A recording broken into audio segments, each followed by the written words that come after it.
as a government official, would have said, back off. Let us work with ICE. Let's cooperate with them. Let's see if we can't de-escalate this. But Attorney General, you did the exact opposite.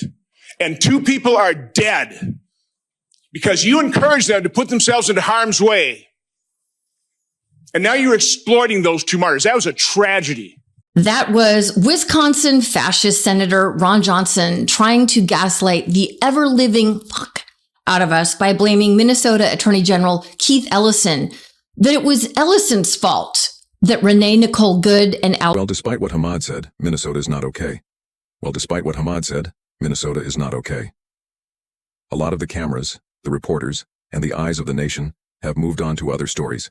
And yes, some of those stories deserved attention. But the state-level occupation of Minnesota never really slowed down. In fact, Minnesotans have been telling me they don't believe that Donald Trump and his administration ever truly withdrew the 700 ICE agents they claim to. And many people on the ground say the ICE presence has actually gotten worse. And in St. Paul, we're now at a point where people are being hidden inside other people's homes. I kept wondering when we would get here. I spoke with someone on Friday who told me they're doing exactly that. And they know they're not the only ones. I'm not sharing this to spread fear. I'm sharing it because if you're waiting for the bottom to fall out, we are very close. I can feel the attention leaving our cities, and I'm trying to pull it back because the stakes are so high. While there may be a narrative that things are getting softer, less hostile, less dangerous, that is not what people here are experiencing. Now we have statements from Department of Homeland Security saying they're drawing down ICE agents. Minnesotans say they'll believe it when they see it. But even if that turns out to be true, the damage is already done. And sure, they'll go wherever they're sent next. But the fact remains, they've left behind deep damage, generational trauma, and in some cases, economic ruin. They've left us with unanswered questions. Where are our children? What happened to the investigations into those responsible for the deaths of Renee and Alex?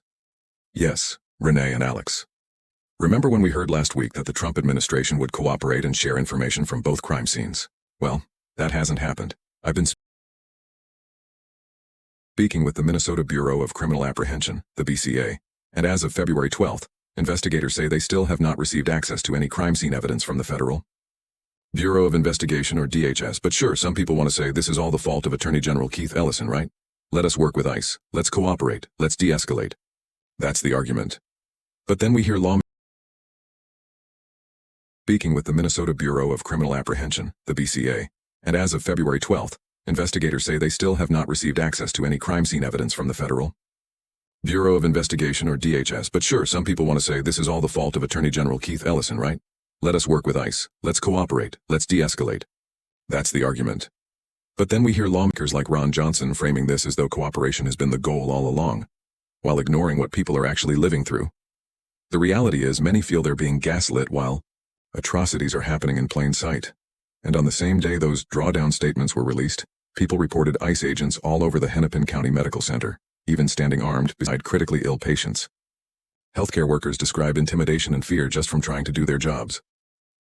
One hospital worker told Minnesota Public Radio she has carried her documents in a Ziploc bag since February 2025, her birth certificate, tribal papers, everything, because she fears she could be taken too. This is an Indigenous woman, someone whose people were here first, now feeling she must prove she belongs. Stories like this make people's blood boil. To many it feels like overt white supremacy, a system targeting people on their own land. And whether you agree with that language or not, the fear people describe is very real.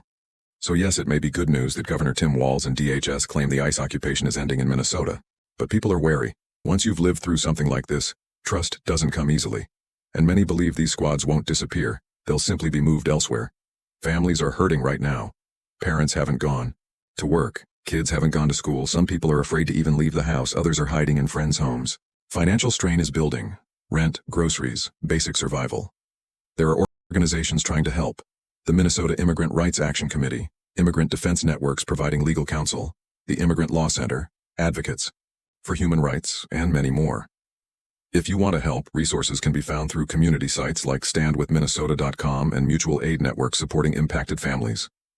People across Minnesota, and from children to elders, are carrying trauma from these events. Many escaped authoritarian governments only to feel hunted again. I want to amplify that. I want to lift up these organizations and the people doing the work because the need is real. And what's happening here could happen in another state next. As one local organizer, Minnesota Jenny, said, if ICE leaves Minnesota, they may go. somewhere else next. This isn't over for the country, only this chapter for one state. And honestly, Minnesotans have shown incredible courage. The solidarity, the refusal to let go of each other, has been inspiring not just across the United States but around the world. So I'm sending love, healing, and solidarity your way. Stick together. That's how people made it through this. Hold on to each other. My thoughts are with the families who have been deeply hurt, and with everyone still waiting for justice. I'll see you all again soon. Follow my socials below. And as always, hold on to your peace. The truth matters now more than ever. Check out our new Truth Over Lies collection at store.meidas.com. All 100% USA Union made.